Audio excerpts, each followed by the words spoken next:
Hello, everyone, and welcome to the Weekly Catchup number 7.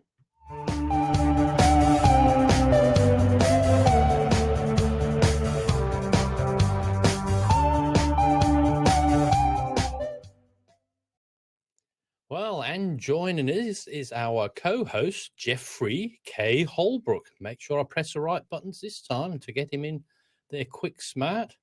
I think I've got this down pat now, so let's see if I can get him straight away. Hey, there we are. Got it. Yes, we've got it right. Really got it well. I just figured out from the last time that if you buzz in, you can just wait there until I say go, rather than trying to time it. So made a big difference to that. So yeah, that'll be a whole lot better. And did you see that? I was so excited; it just started straight away this time. Well, it did. It did. I think I just tweeted out the weekly Catchup. Yeah, the weekly weekly Catchup. I mean, I hope we're not talking catheterization, because I really wasn't in the mood for that. At least it wasn't something else that started with an F anyway. So. Oh yeah. There we go. We're all set up. Yeah, you could have really made a big mistake from that one anyway. So it was really exciting to get onto here, and as I said, just the first time maybe they've done something different. But I was came in about 10:02, and I thought, it'll take me at least 10-15 minutes to get in. And I saw you were ready. And I thought, well, it won't get me in straight away, but it did. So that was good. So we get started. Well, it's better to be early than to be late like we were the last time. But we do our best, and like you say, there's especially since we're on other sides of the globe from each other, there are bound to be troubles on occasion. And I find there's a lot less trouble on here than there is on Skype. Really? I haven't really done too much Skyping. I've been interviewed on other podcasts and stuff, and used Skyped a couple of times. But like you say, the video streaming thing, Blab was the first thing that I've run into. I have been on a Hangout that someone else set up, but Blab is the first thing that I got on that you just pop on there and just start doing it. I mean, it's so easy to do. And, now I know you have a lot of technology to where these other services are all set up for you, and you have the equipment and the software to actually manipulate these other services. So I bow to your expertise on the video streaming stuff. Well, did you see my first attempt at streaming through YouTube last night or yesterday? And so I did a little advert for us for a test. I popped over there and I didn't see anything. I just got a black screen whenever I clicked on that. I may have done something wrong myself, because I'd never been over there. I got the thing, and it was talking about what was going on, but then I can go and try that again. Let me see. I'll just see if but whenever I up there for, because it was just quite strange, because we've got the facility in Wirecast that you can stream straight to YouTube now. And so I thought, well, I'll give it a try, because I know the technologies there. I know how to do it. I thought, well, I've never bothered to do it, but here we go. It was there to do. So yeah, so there we go.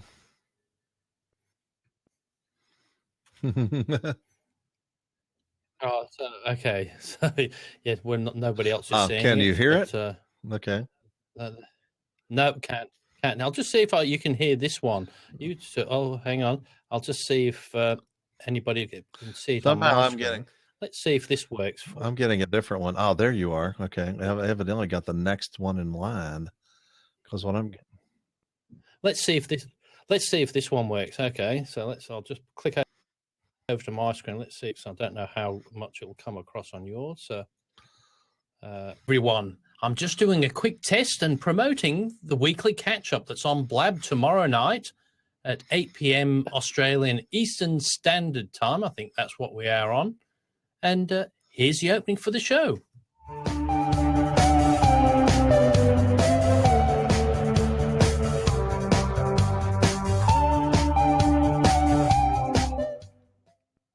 Well, I do hope you can join us. I just always like to do a quick pre-show thing the night before just to check to make sure all the equipment is working.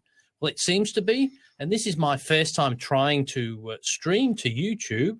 I don't know if I'm doing anything correctly or it's streaming to the correct one, but I've clicked the stream button and it seems to be working, but I'm not too sure.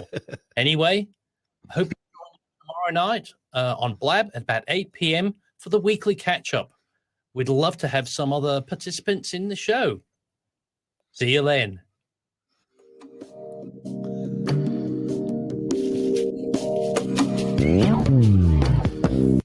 Now, well, you get the idea cool. of on the go back to me. So. Oops, go away. I don't want to go again. Hey, Candy Javier, how do you say that? Javier, 26. There we go. You didn't spell hello correctly. But I was saying with that one, it was a bit low quality, but I've realised on that you had different resolutions, but I just did it low just to have a try. But I could do it at 720p, which would come up quite an excellent quality for that. But what you can I was going to say, we have Candy from Japan in the room now saying greetings from Japan. Oh, hello. Oh, that's good because Candy's on a similar sort of time frame to us, 2 hours behind, I think they are. So it should be 6 p.m. I think it is 6 p.m. in Japan now. I think that Candy could tell us if it is about 6 p.m. I think it is, but it's always good. Japan, Hong Kong, and that 7 o'clock is okay. Oh, maybe summertime of that because I know Hong Kong's usually about 2 hours different, so a bit different to that. So because that's why I get to talk to a lot of people in this area because, as I said, you're about the only person over your side of the world. Well, everyone in their right mind are already in bed and haven't gotten up yet. But where I work night shift, I stay up on my nights off. I was just preparing a podcast episode just now, so I didn't quite have time to upload it before the show came on. But hey, here we are. I'm excited. Okay. Did you see the upload of the last week's show? Did you see? Did you see the beginning of that, where the whole show in about 30 seconds? I haven't had. I've been in the last 4 or 5 days. What I did, I upgraded over at Liberated Syndication, and in the last 4 or 5 days, I have put up the first episodes of the weekly catch-up. I've gotten them all ready and got them and uploaded them before the end of the month. And that way I have the entire next month to start on the following month's stuff because of, the bandwidth renews. And so I have got all of these shows. There's 5 shows that are going to be happening in June, once a week on Wednesdays. And I've got them all done all the way through the end of June. And then today's show would be the beginning of July when this one would come out. And so that's what I've been working on frantically before the new month turns over and starts me over again. So what I did on last week's, I did what I promised to do, was threatened to do. I introduced the show and said, for those of you who don't have much time, here it is. And I sped it up. And I found I can only, to get the sound quality, to get, how you said to see about if you could hear our accents whenever it was going quickly. Well, I can only speed up 3,500% quicker before I'll lose it. If it's any faster, it won't record it. So it was, so the sound went longer than the clip, but people didn't notice because it's just such gibberish. You couldn't hear it, but it's good to have mine. And you're so it worked out quite well in about 20 seconds. And then I said, for those of you who've got a little bit more time, here's a real show. So it worked out really quite well anyway. So, but I would always love to have a little experiment with the different things and that. But what I was saying with that YouTube one as well is if you stream there, what you can do, if we get onto that, I can also put the stream back from there into a Blab, but just into one big screen. Okay. Yeah, so you have the bigger screen, but just have the one screen. So we've got somebody else in there. So, yes, hello.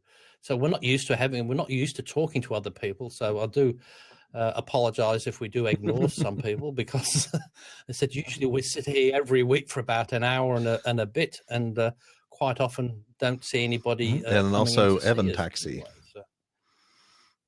Evan Taxi is in the room now. Evan Taxi. Taxi. Yeah, where are you from, Evan Taxi? Probably either this side of the world or somebody in West Virginia who works for the Postal Service. I can't imagine anybody like that. It's one of those things. No, hey, what are you doing this week in tech? He's in Greece. Sorry? Evan Taxi's in Greece. Yeah. He's in Greece. Oh, yes. So what are you doing this week in your tech? I see you're getting all your video stuff ready. Well, what I did this week, actually, I just ripped down my green screen and redid that last night because I bought myself another little thing. See if I can show you that. It's but you see that now I bought a different one, smaller one. But I did a small one. It used to take up the whole wall, but I thought I didn't need that, so because it sort of blocked me in. But I put got another one off Alibaba, which was about $70, but it's a stronger one, but it's got the blue side on it, the other one. So if I can flick it over and use the blue screen as either that or the green screen, but it does a much better job because it reflects the light better than the cloth one. So it does a much better job. So that's one thing I was starting to do. And I did take the camera out on the weekend, trying to take some photos and trying to get better at it. Didn't do a very good job. They still came out rubbish. So that's a good thing with photography. There's always, no matter how many times you go out, you could always go out and do better. I think out of the 75 shots I did, there was only about 3 shots I thought, they're not bad. But I was listening to an article where there was interviewing Americans, and they were saying 89% of Americans interviewed thought their photography was really good. So that they all had the impression that it was excellent. I thought, well, I'm not one of those. I know. Because I'm a great photographer. So no, well, one of the things I have noticed about photography is that back in the film days, I did a lot of photography back in the film days, and you really had to understand exposure and how to make that happen. I mean, you really had to do it well and understand all the relationships. Then one thing they have pretty much conquered is you can easily get to learn how to use these new digital cameras, and they do a lot of the work, gather much more light than was possible before. But one thing that you can't do with the with a camera, digital or otherwise, is composition. Some people have it and some people don't. And it's like, okay, you can look at something, it's kind of like, okay, but I mean, my mother-in-law, I will tell this on her. She's not around anymore, but she would take a camera and go, I mean, and so people, you're cut half off the screen, and and I mean, it's, and I've never seen anybody do that, but the camera's moving when she takes the picture.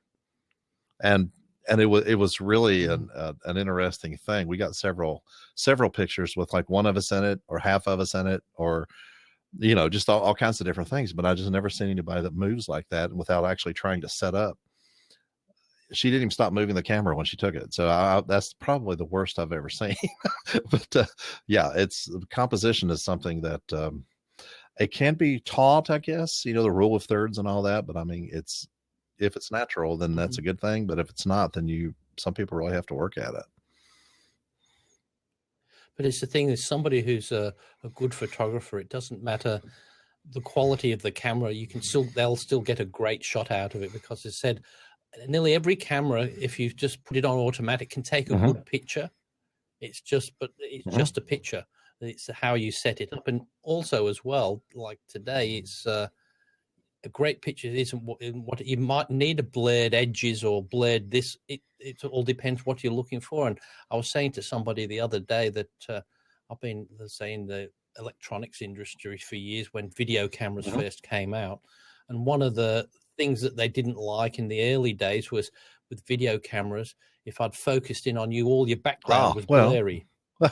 And the shallow depth of, but that was hard. Then Sanyo came out with a video camera that had fuzzy logic, they call it, that made everything in focus. everything. So it wasn't.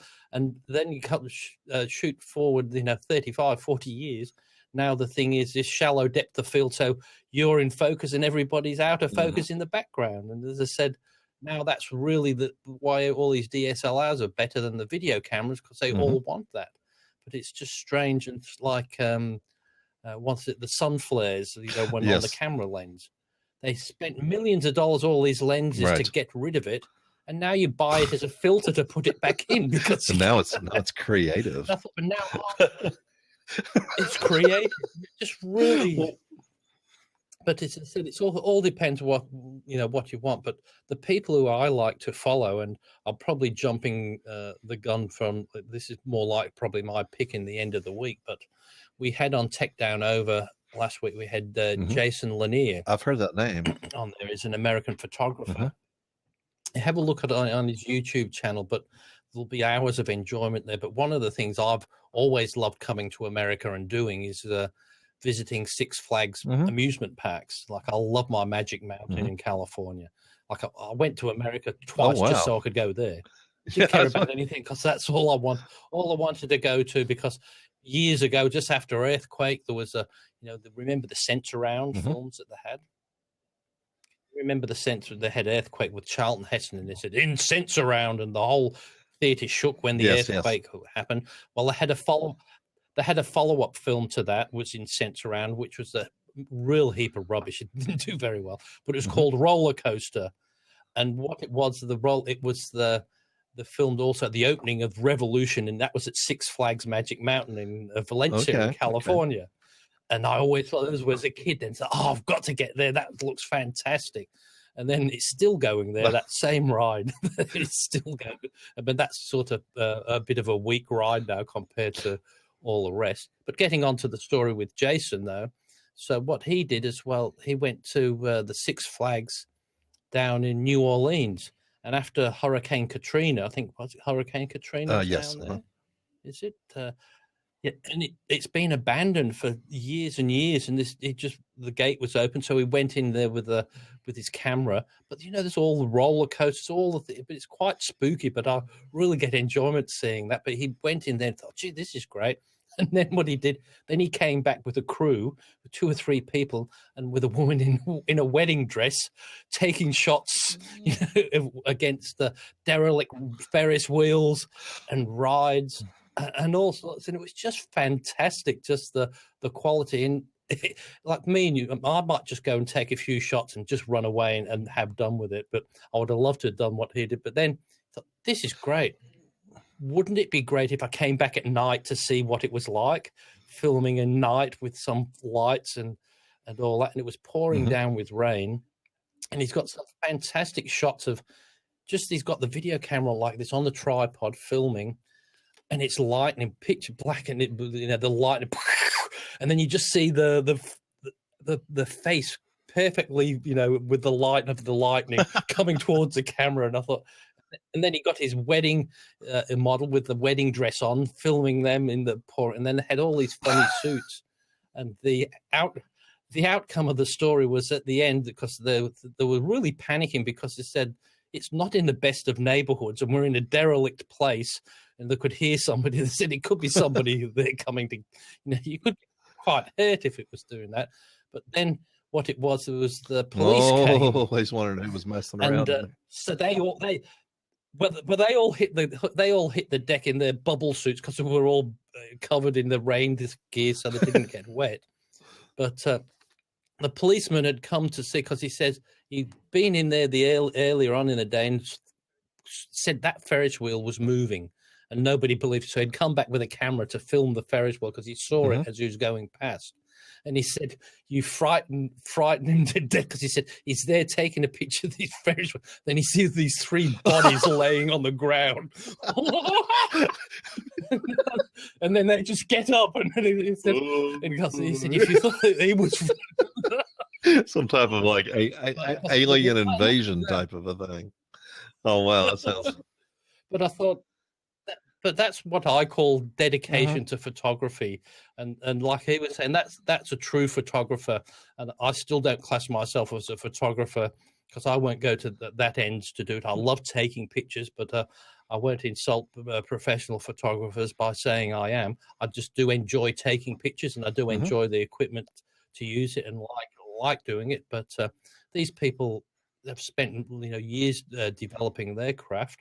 I try and try, but I still seem to get not the best shot. But it's the thing is, it's like you said, it's not the shot, it's the imagination of the shot, of how to set it up correctly. One of the things I found that I went through a really heavy photography phase for a few years, and once I got into digital, I opened up a Flickr account, the photography site, and it was over there, and I hadn't really messed with it for a few years. And then all of a sudden I got to thinking, well, I've got about 500 pictures over there that would probably be good for blog posts. And I've been using those pictures now for blog posts and stuff. And it really comes in handy. Like you say, they're not huge like they would be today. They're like 8 megapixels, that type of thing. But they're perfect for blog posts. They're not so huge that they cause a problem. But there is one of my pictures over there. This is hilarious. There's one of my pictures over there that has been all over the internet. I mean, all over the place. They link back to it and everybody seems happy. But what's so funny is it's a picture. My wife spotted this sign at Walmart that said, normal price, $7 and something. And now you save even more, $8 and something. And so I took a picture of that. It's like all of a sudden it's $1 more. Now that you save even more, it's $1 more. And so anyway, I took that, and they have this category on there called 6-word story, like Hemingway used to do 6-word stories. And I think my caption was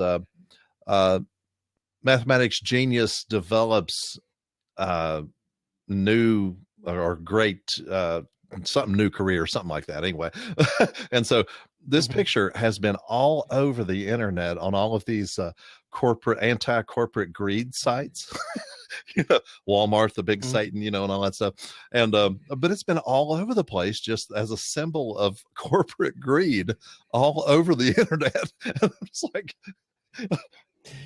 I've always thought of that, because you've taken the picture of it, but I see that constantly. They said this week's special, 2 for $8, and there were $3 each. There were $3 each the week before, and now they've gone up $1, and then they say 2 for $8. Now, isn't that just special? But they just think we're all just, and most of us are. Let's face it, we might have gone into another shop the other week. We didn't notice it, but I'll tell you what, anybody who does your shopping on a regular basis, like I do every week, I go on a Thursday night because I hate it particularly going. So I make sure I have to just go once a week so I don't have to do it anymore.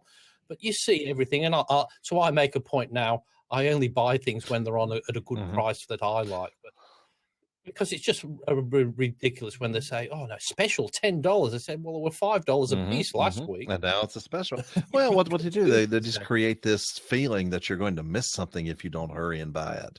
That's all it is. It's just anticipation of what's happening. Yes. We were at the store a couple of days ago, and we were at Walmart, and they generally, because of the volume that they carry, have better prices than everyone else. You just have to decide how many hours you have to do your shopping, because it's such a huge store. So we have a smaller local store here. And she turned around and looked at me and she said, "Wow, these items here are actually cheaper at Foodland, aren't they? That's unusual." I said, "Yeah, I think you're right," because we had just seen them a couple of days before. And so, you pay attention. We buy some things at one store, some things at another store based on what the best prices are, What I always watch out for is when something comes down really cheap, and then watch it when it goes back, and then it comes down really cheap again. Because what I've found, I looked at the Cadbury's chocolate we have here, and it's just come. I think it's in America now that they have that, because I think the Americans bought it. That's but what they had, what was it? It was a 375 gram block of chocolate that used to have it on a special for around about $2.49, and on average it was $4.50 normally. And then it goes back up, and then all of a sudden it comes back. It hadn't been that phrase. Then $2.49. It's super duper special, but it wasn't 375 anymore. It was 200 grams, and then they put it back up to the 450. So it lost 175 grams in the up and down, and people say, "Oh, it's 249 again." Yeah, but they've cut it down by a third, and it's still the same size because they've flattened it, so it's not as thick. But people I don't know why those people things. can't see what's going on, but there was a particular time here whenever everything started kind of crashing, a few years ago. They did specifically leave the prices the way they were and reduce the number of biscuits or the number of, cookies or crackers, and reduced everything down, made it smaller, but kept the prices the same. And that way they kept their margins. They might have dropped the price a little bit here and there, but it made it to where they could put them on sale. And nobody seemed to notice. Like cereal boxes were smaller. Just everything was done that way. I guess it's just what all the marketing is all about, I guess. They want to keep their margins going. But then they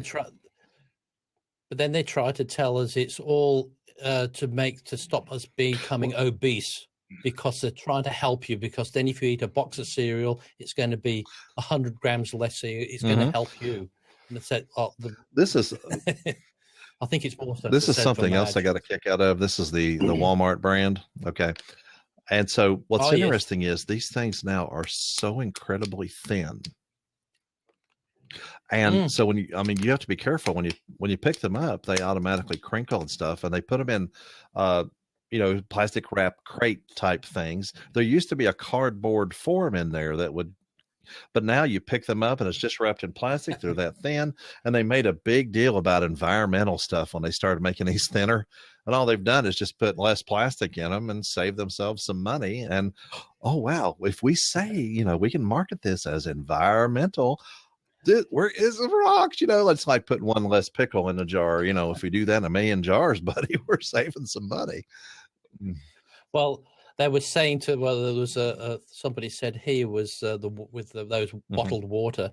They said, has anybody investigated what the water bill is for that company who produces the bottled water?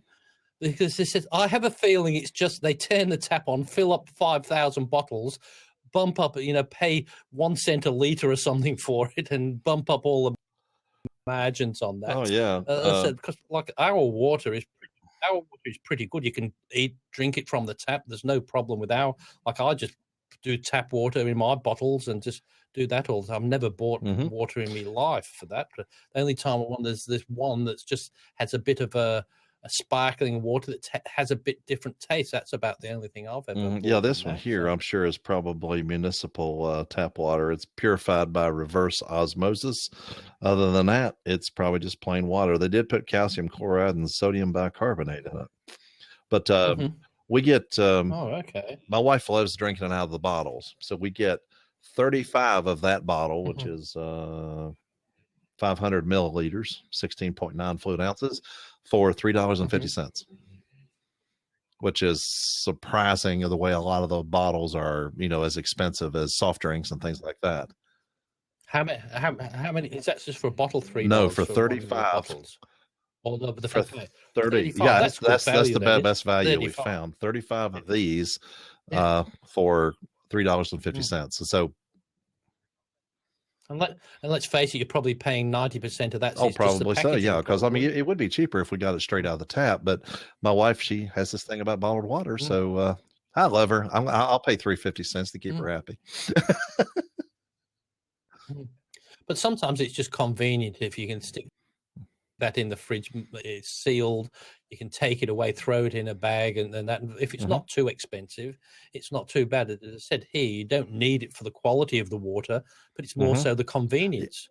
And but then again, it does amaze me when people will complain about petrol prices. Like our petrol's about $1.24 a liter, and they complain about that. So yeah, but you'll pay $2.50 for a not even a liter of water, and you'll buy 50. You'll buy just as much as you do, but you complain about paying that for petrol for your car. That's an essential thing. But I suppose it's like everything.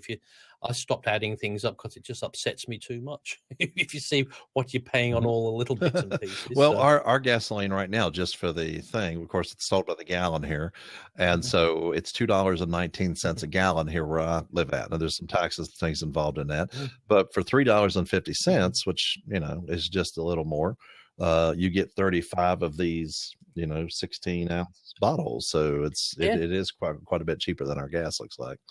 But it's a pretty good thing going on. This week, what I've been doing, what I was telling you about tech wise, I'll shift the subject here. The Holbrook New Media audio feed is now up and running.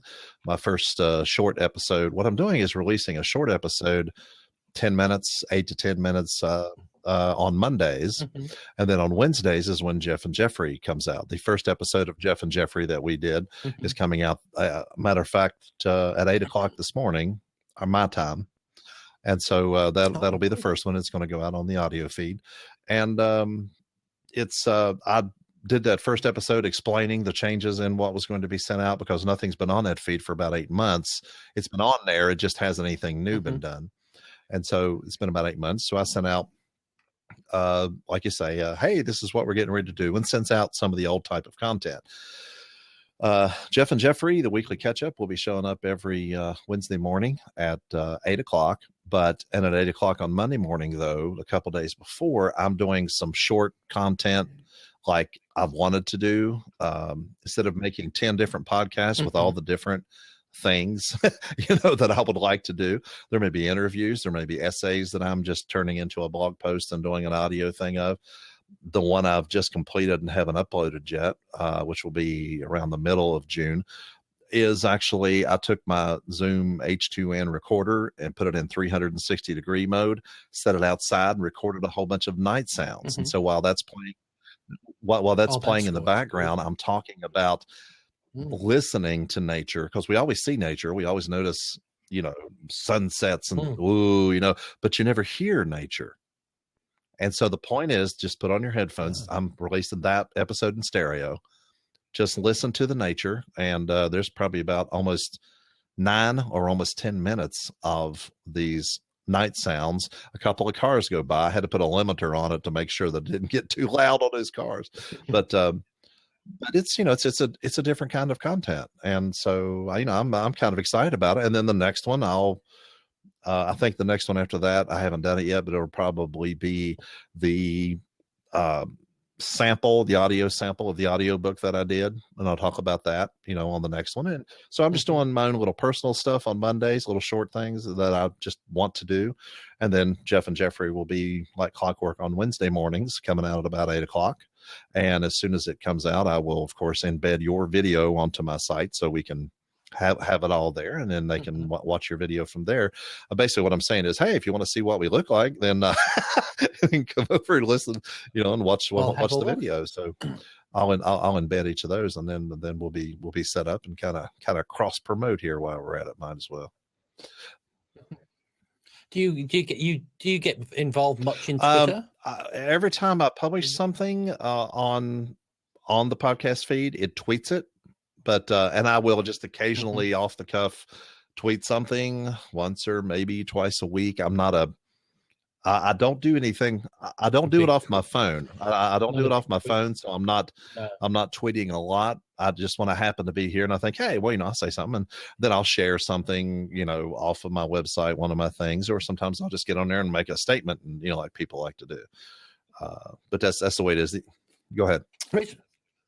Reason why I asked, because of the have that the 140 character limit, but it looked like they're changing that, because a lot of people do a tweet and add a photo to the tweet, and the photo takes up 20 characters. So if they want to, they're missing out. So what they're looking at doing, you're going to have your 140 characters, but that's going to exclude your photos, any links that you put in there, any hashtags, and any people.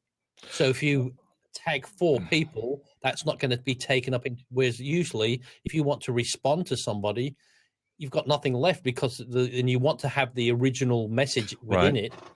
But that should make it a little bit better. So you could have 140 characters of actual message, rather than you could put a photo in, tag 10 people, I suppose, in there, a hashtag in there. Okay. And I suppose it will still, if people put too many hashtags and too many links in there, people will get fed up and won't read it anyway. So you don't want, if you want your message to get across. But I do the same as you. I'm pretty much just, when I upload a video, it goes to there, or if I like something. But I've seemed to have gone off Twitter a bit. I don't usually spend, even before I used to spend about, in the morning, I do spend half an hour having a look, responding. But lately, I've just not been doing that. I've just been watching YouTubes of different things, new cameras coming out, or different reviews. I've been looking this week. I was looking at the new Mitsubishi four-wheel drive, because I was looking at a Ford, but the Mitsubishi was a bit better price and had more features than the Ford, so about $25,000 cheaper than the Ford. That'll get your attention. Yes, and it had more features than the Ford. So I thought, I don't mind buying a Japanese car as opposed to a Ford. It doesn't bother me one little bit. But the Ford was a great car, but it's when you look at $25,000 dearer, you thought, well, was it that? Well, good? No. back in the 80s, there was this big old push, buy American and I'll do all this, and I did that religiously for for years. But every time a part needed to be replaced, it was always Bosch or, some foreign part every time. And so, I come down to where I was going to buy a small pickup truck. So I was looking, of course, at the Ford Ranger or the Chevy. What was that other Chevy? The S10. And so somebody said, okay, before you buy, why don't you go over and look at the Nissan trucks? And I said, well, I've always bought American. And they said, hey, go over there and look at them. They're having a big sale. Just look at them, then go buy your Chevy or your Ford. Okay, I'll go over there and look at them. So I went and looked. They were $1,500 less than the Ford and the Chevy. And also they were loaded. They had electric mirrors. They had, and I was looking at base models for the other ones. They were $1,500 less.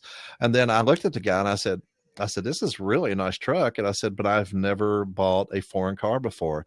And he said, well, they were built in Tennessee. Okay, that's it. It's like, okay. And I loved that truck. And I haven't bought, we did buy one American car since then. Now we actually have Kia cars, but we had several Nissans.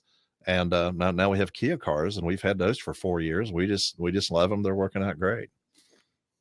But as I said, you saw the Ranger, and what the Ford I was interested in, what Ford have done. A lot of their utes like that Ranger, they've converted them into a four-wheel drive wagon, put proper 4 seats in, put like a station wagon. Then that's the Ford Everest. Okay. And they look really, and every brand's done that. Toyota's done that. They've put the Hilux, they've put all that into a family car and put that in as a 4-wheel drive. And so's Toyota. Yeah, Toyota's done that. And as I said, Mitsubishi's done their Triton Ute into a 4-wheel drive, a family thing. That's what they're doing a lot, because people like myself with the horses, they want something that can tow 3 ton and get round in rough areas, but they want to still be able to drive nicely on the roads. Okay. And so that sounds good. And so they do the best of both worlds without having a big monster truck, but without having an SUV that's more of a road car that looks like a 4-wheel drive. So no, that sounds good. But you have different model names, I think, than what we're going here, because you named 3 or 4 that I had not heard of. So they must be the ones for your local market there.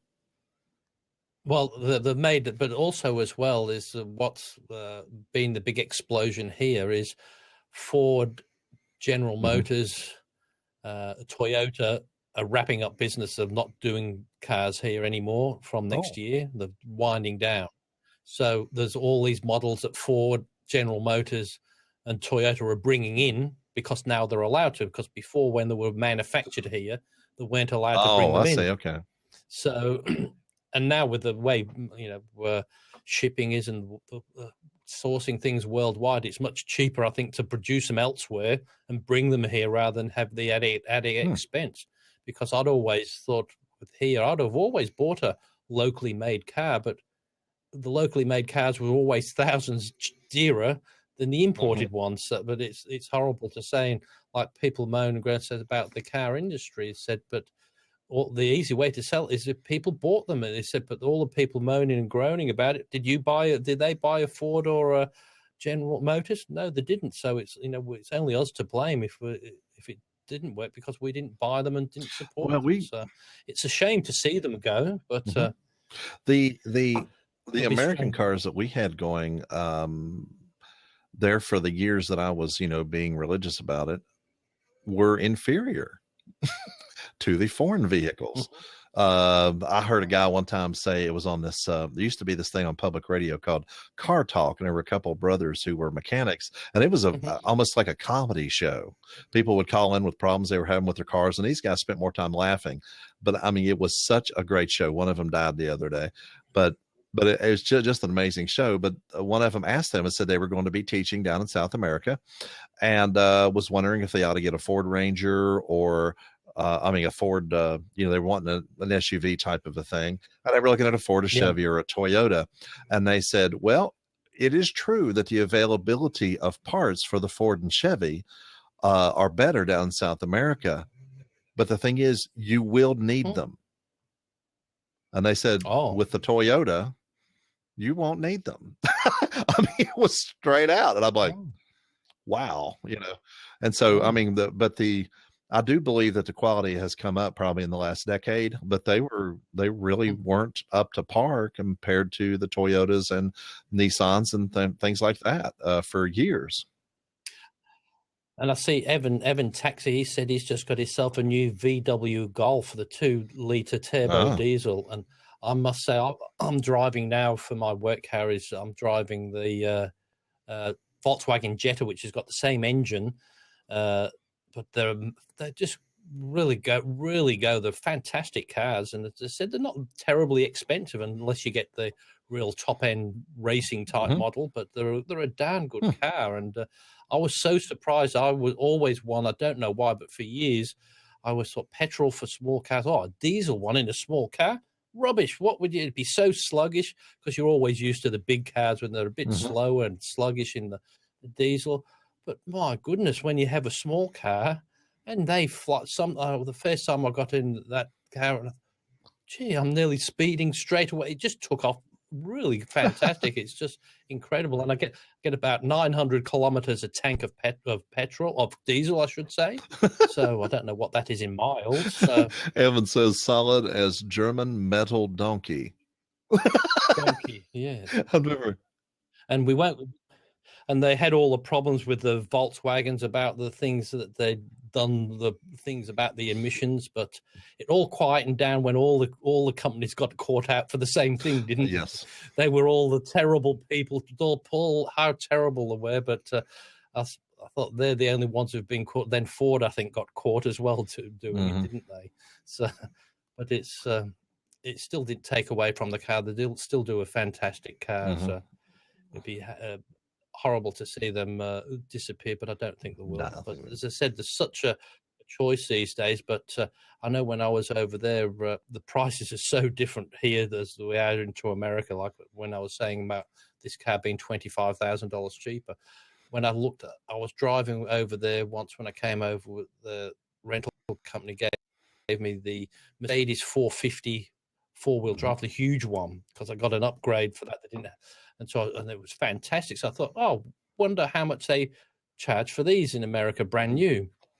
And it was $65,000 US, brand new. And that's exactly what every American said to me. Whoa, why would you want to spend that much money on that? And I said, I looked up on the internet. They said, do you know how much these are second-hand in Australia? He said, no. I said, 129,000. I said, that's second-hand. Goodness. So I said, somebody said, why are they so expensive? I said, well, I don't know, because people will pay that price, I suppose. But there is difference in imports and all that. I don't know why the difference, but, quite a bit different. And they always say the market there, there's over 300 million people there and only 24 here. So it all has to do with how many they can bring over, I suppose. Really, that's shoo-wee. I mean, there's always there's always, we're people down here are always looking at at the, all these companies are trying to do this stuff to us, and they're making all kinds of money, and why is it so expensive and everything? They have a certain particular margin that they're trying to get. And whenever it comes down to it, they charge based on that, and they charge what the market will bear. And there's enough people buying them that they can get by with that price. So that's what happens. But it's the thing is, like, they have the problem with everybody buying things off the internet. But a lot of stores, I'm prepared to buy locally, but I don't. But if I can get on, I can go online and get something cheaper, and they'll deliver it to me free. But if I get it locally, and I'm prepared to pay $10 more, but they'll charge me $40 to deliver it. And I thought, they're here. How can somebody, even if regardless of the price, they can afford to do it for nothing on there? And I say, I know how it might be cheap, but most of the things, I got an adapter for my Canon camera, a timer for that, and it's a nice one that plugged into there. And I had a look around, and there was one with the brand name on it, and it was in the shops for $249. And I thought, well, people say you've got to support local. I said, well, I will do when I can, but I thought $249, that's a bit expensive. So I had a look online, and I found the same one, which is identical, without the brand name on it, for $23.95, free delivery. And I was so excited. I bought a friend one because I said, here, I'll get you one too. And I paid. I said, here, you can have it, because I was so excited. But I thought, but if I bought 10, it would have come down to about $19.95. So that's even really the cool. thing that annoyed me worst was not so much the price that it was in the shop, but most of the shops didn't even have that. Whereas I said, well, if I can buy 10 of these, why can't you, as a camera, and it was a popular brand, so why can't you have it and even charge? I would pay $70 for it, but most of the stores don't have a lot of the accessories. So that's the things I would much prefer. It's 70. I'll buy that, even if it's twice the price, because I can't be bothered getting online and maybe it gets lost in the post or whatever. If it's sort of reasonable, I'll buy it locally. But I mean, a lot of people kill their own merch by just not supporting the customer, I suppose. But now, whenever it comes down to it, I think what people will pay is what drives the whole thing. There are like electric cars. Everybody's talking about electric cars, and people who are seriously into the environment will look at you with a jaundiced eye and say, you drive a gasoline car. And I tell them, look, as soon as electric cars come down to just the same prices, or within a reasonable striking distance of the same prices of gasoline cars, people will start to buy them. I mean, whenever they are economical and they make sense to an individual budget, and they'll pay a little bit of a premium, but until they get down to that point, people will not buy them until they can afford them. And once they can, buddy, they would like to go green. But even then, they say here, but if everybody drove an electric car, because we're all on coal-fired power stations, so what they'd have to do to bump up the electricity, they said there'd be more pollution kicked out from the coal power stations than there would be from gasoline cars. So I thought, well, we need nuclear power if you need that, whereas people are opposed to that. But at least that, yes, it might kill the whole world if it gets that wrong, but when it's done correctly, it's fine. But like coal, it's definitely all not very good for the environment. But we don't have any nuclear power. So, well, like you say, the couple accidents they had back in the 70s, and they had some little newer ones here lately in certain places with older plants. But that's something that there are regulations on that. What happens is public opinion swings every time there's an accident, then there's this big public opinion, and then there's regulations, like restrictions and things put on certain things. Okay, for instance, there's no way to please, they say you can't please everyone. Well, you can't please half of anybody, because I come from a coal producing area, and it's obviously on its way down. But at the same time, you have these big windmill things that everybody says, those are supposed to be really economical and everything like that. Well, There are environmental groups that you think would be happy, but they are worried about bird strikes, like birds running Mm. into them. And I mean, I haven't seen statistics on how Yeah. many they run into, but you know, they want them banned because of that. Um, Same thing. There's problems of some type like that with solar panel farms. And then there's people that don't Mm. want these big windmills and solar panels within sight of their homes, you know, not in my backyard, the NIMBY syndrome. And so trying to even do what would be considered the right thing with newer technologies and things like that, Mm. there's people that use courts and things to try to even stop that. So I'm not sure what we're really supposed to do, because yes, there's coal in this area and there's coal being exported a lot, but the presidential candidates and different people are talking about how they just basically want to shut down the coal industry in West Virginia. They've said so. Some of them have. And so, you know, which we understand. I mean, I do. I mean, there has to be a phasing of these type of things, but every new technology they come up with that's supposed to be clean and sustainable, there's somebody who doesn't like that for some other reason.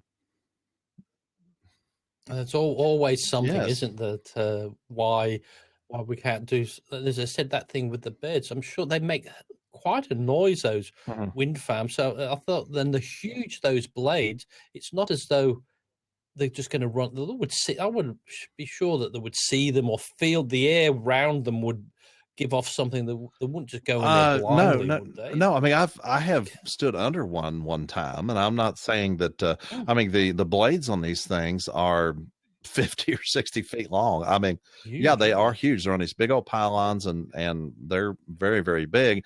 And every time one goes by, you hear this. Whoa,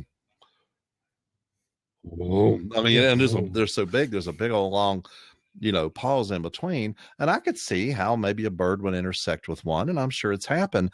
But when we were Mm-hmm. standing under this, there was a line of them going across the hills up here, not here locally, but in another part of the state. And we actually drove over under one of them.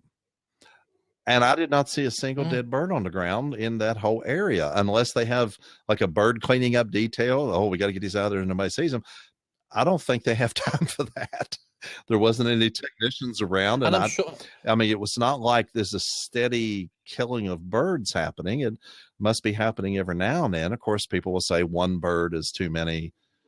Okay, but I mean, it just seems like to me that would be a good, clean power source. But no matter what we come up with, no matter what anybody comes up with, good, bad, or ugly, there'll be somebody who doesn't like it and comes up with a good reason to try to stop it in the courts.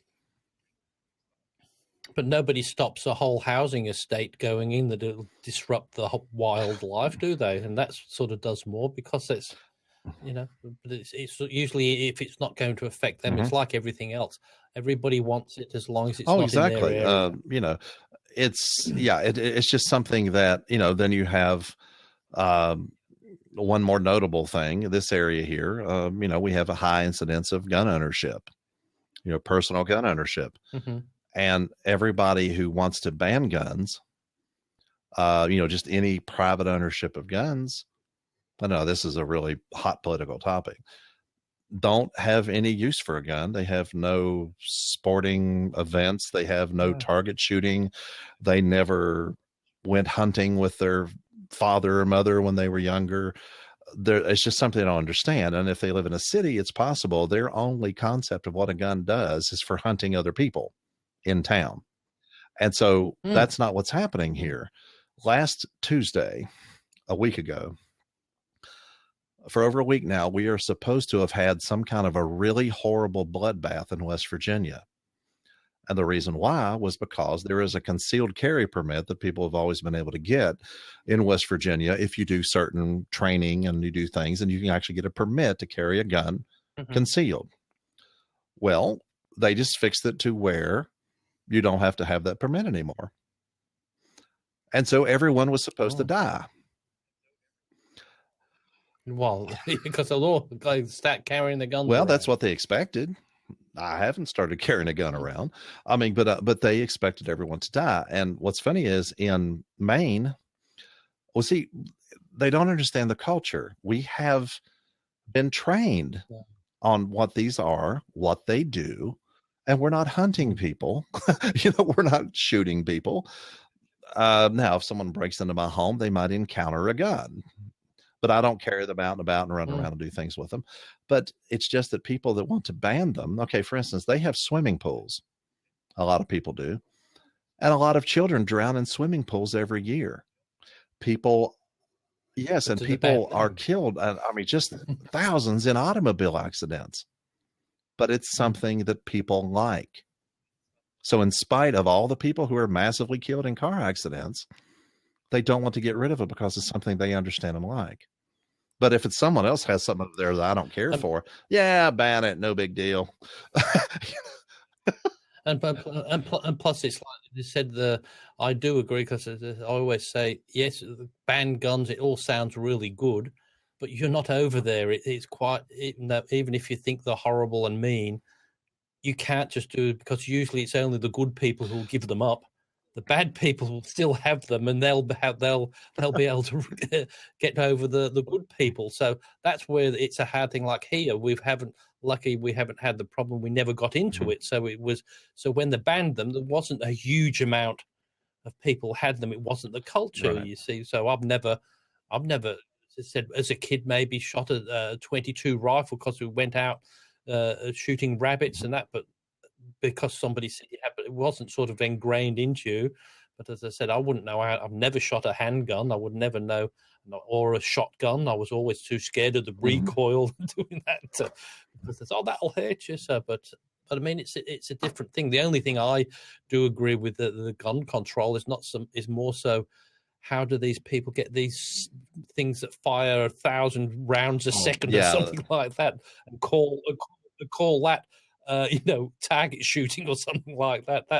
That's about the only thing I think that should clamp down on first. Is every the right to bear arms, but not a submachine gun. No. The machine guns are illegal. You're not allowed to have anything like that just spits out that many rounds a second. It's not going to happen. That's a little bit hard to say that, of course, if you shot a deer up that bad, like with a Thompson sub or something, you wouldn't be left of it, that would not be very practical.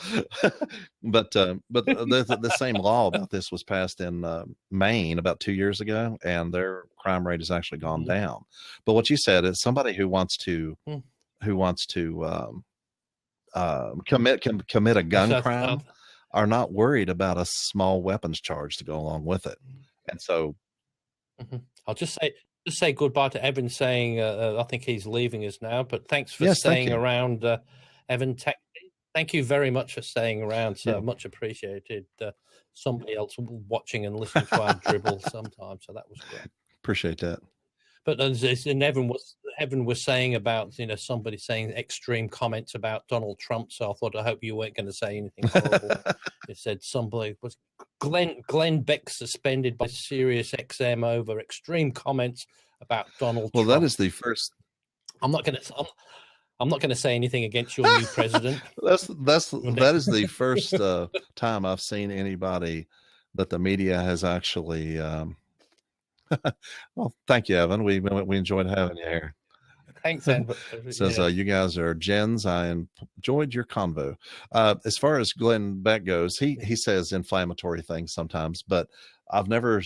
That's the first time I've seen any media outlet jump on anybody or kick anybody off for saying bad things about Donald Trump. I've seen people. I mean, because all kinds of people say bad stuff about him, but there was even a scandal that Facebook was actually holding off and stopping the messages that they were paying for from going to as many people. And right after that got supposedly exposed, whether it was true or not, then I saw my first Donald Trump ad on Facebook. I was like, well, where have these been all this time? And so, it could have happened. We're not holding it back, but we're not holding us back. But as soon as somebody said you were, now you start seeing. It just kind of showed up. I'm surprised about Sirius XM though, because the point is you can pretty much get on there, just like podcasting. You can get on there and say pretty much anything you want because people are paying to have it done to them. It's not like public airwaves, like on podcasting, for instance. In iTunes, As long as my podcast, there's two classifications. As long as mine is classified as clean, the only other classification is explicit. So if I have one explicit episode, which would involve a lot of profanity and things like that, adult themes or something, then I'll get kicked out of India and Egypt and several different countries automatically if I have a single episode that is like, so far I've saved that for a couple of years and haven't had that trouble. But if there's an episode that just had a bunch of profanity or adult themes in it, then I would get kicked out of.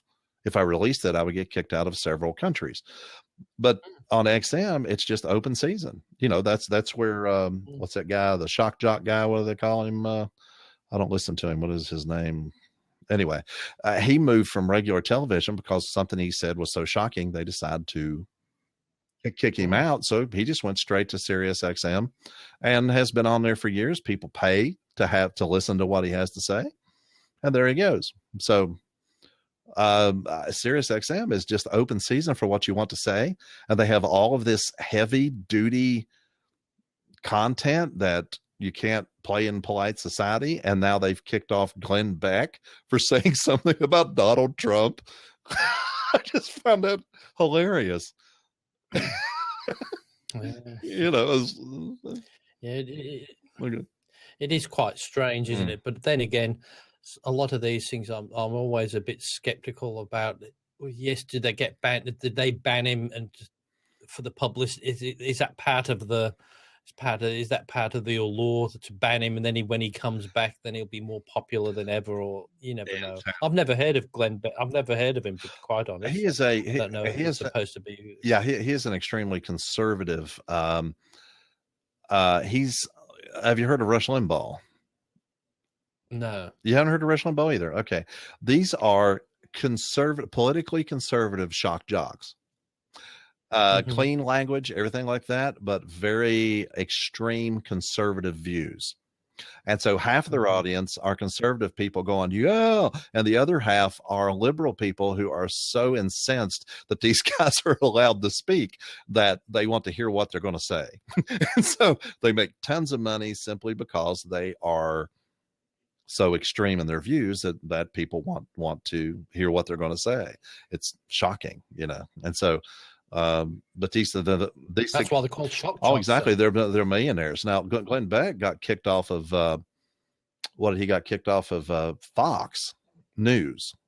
He was a guy on Fox News, and so what he did was went and started his own online radio channel, podcasting type of an online radio channel, and just immediately surged, and he's making tons of money, 24-hour a day thing going on. He's got his own channel. Because if you've got the following, you can make a lot. It's the people who don't have the following that can have better content, but it doesn't matter if you've got the following, and you people will follow you and they'll listen to what you say. And as I say, if you've got particular, like you said, shock jocks, they're going to say something that really is going to get you to, you might hate it, but you can't bear not to listen to it. Because they're going to, if they're interviewing somebody, they're going to ask the awkward questions where somebody else will just let them get away with it, where they'll push them and say something to get the question, so you'll listen to them all the time. And so, on a political scene, the extreme right and the extreme left people are the ones that have the biggest shows, simply because they're saying the most extreme things. You might agree with certain things they say, but then there's other things that are like, well, that was a little bit extreme, but you really want to hear what they said anyway, I just noticed you put the headphones back on this week. I did. I just noticed. I did. I found that and I'll probably get me a new set of something else. But the ones I had on last week, they are so light, and the cord is actually pulling them off of my ears. Well, I actually made a length of cord that's long enough to actually reach now, and so I could just plug into that. But it seems like they're pulling out of my ears as I move. They might pull out. So anyway, I just went ahead and went back to these. They were more comfortable than the ones I was using last week. I do have a pick for the week if I would be so able to do that. Okay. I have let me put this link in there. cinematoastcrunch.libsyn.com. There's some friends of mine here that I actually work with them, and it is a father and a son and the son's wife, and they do movie reviews, not necessarily just on, they always do talk about whatever new releases are this week in the theaters, new releases as far as DVDs and Blu-rays and things, but they review movies, like even older movies sometimes. There you go. And they review older movies and stuff too. And so what happens is, and then once a month, they will take a suggestion from someone who listens to their show. The main thing I can say about this is the main guy, the father, is a complete movie guru. He's watched the Oscars since 1978. And check this out. This last Oscar thing, they did Oscar prediction show. They picked 23 categories, and he nailed 19 of them. Oh, because he understands the movies, he knows the movies, he knows the directors, he knows the politics of the Oscars. And the ones he missed were like creative director of something, so, but he just nailed it big time. And so, these guys, like you say, I know them personally, and they started this show. And while every show is not family friendly, but neither are movies. And so, they're reviewing all movies all over the spectrum. And they actually did one for me the other day called Dune. That was a movie that I encountered way back when, and I wanted them to talk about that one. And so they did a review on that one, and I appreciated that. But yeah. One of my favorite films, that is. Mm-hmm. Oh, it is? That's one of my favorite films. Oh, yes. Yeah. We have some lines out of it that we just use in everyday life occasionally. Like somebody will say the word father. And my wife will look at me and go, father!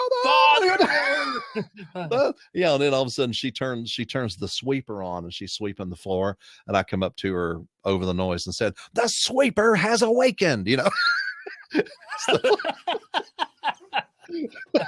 And so, we have fun with it. But that was one of the movies. More deep. Yeah. Then they go, Shai Hulud,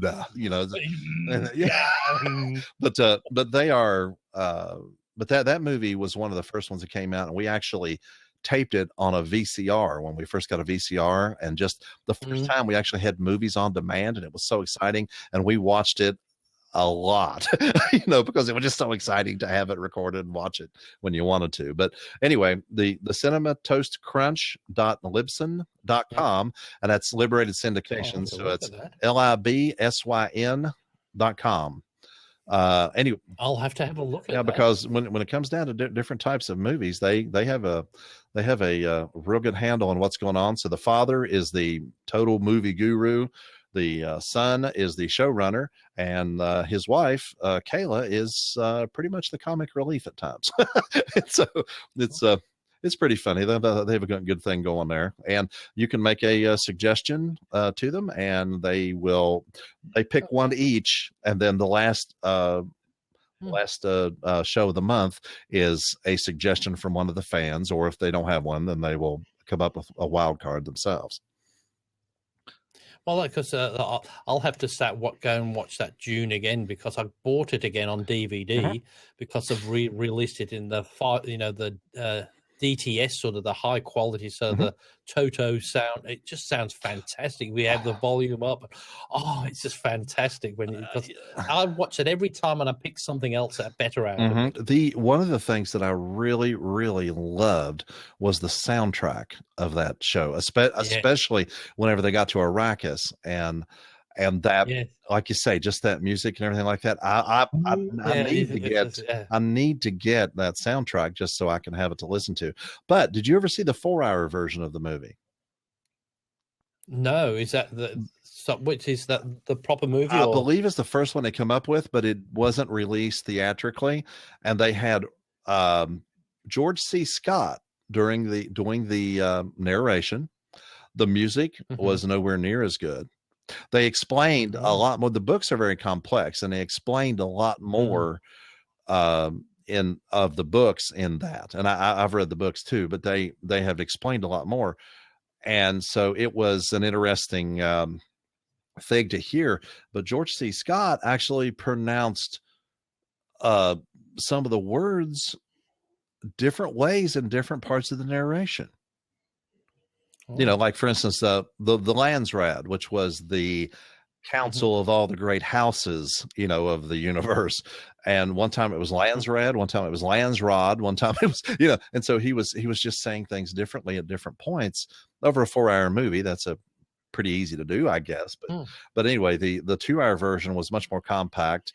They didn't explain as much, but the music was superb, and it was really, really cool movie. Anyway, but that's the one I suggested, and they went ahead and did that one a couple episodes ago.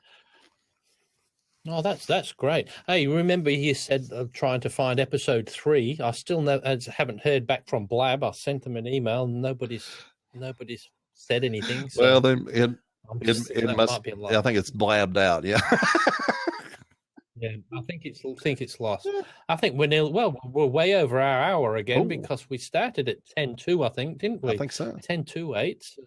Because I was surprised to get on first. So I think that's about it for this week. So sounds good.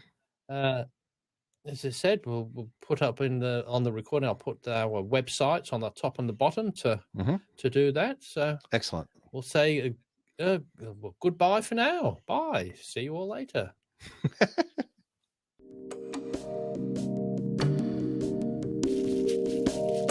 Yeah.